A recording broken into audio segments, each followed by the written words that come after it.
Here's a 2001 Nissan Frontier V6 exhaust manifold, and you can see it sort of broke. Now, I know it's pretty self-explanatory on how to take this apart. I know there's a beneath the cat, underneath the truck. It really pays to disconnect that fitting, which is like right here. It gives you room to manipulate the cat back there to have clearance to install the new manifold. This is the new manifold which we're going to install.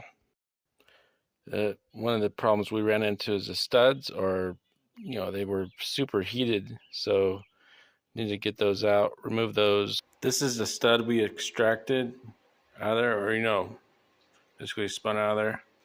And I have this part number, not for the nut yet. I don't have that part number, but for the stud, it would be difficult to find this part number if you Googled it.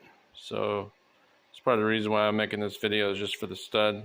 And I'll put if I find the part number for the nut, I'll put that in the description below.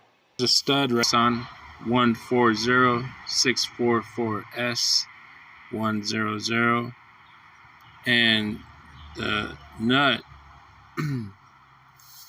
given you can sort of see that number here, it says stud, and the partial number, then nut number right there, and the nut is right here.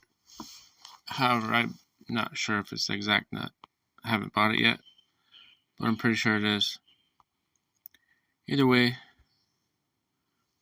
good luck with your Nissan, and the more important things is disconnecting that mid pipe and the O2 sensors, taking them off correctly, taking off the front right tire for more clearance, and removing all the sensors and not causing more damage than you need, causing any damage, and following the proper torque sequence to torquing down your exhaust manifold.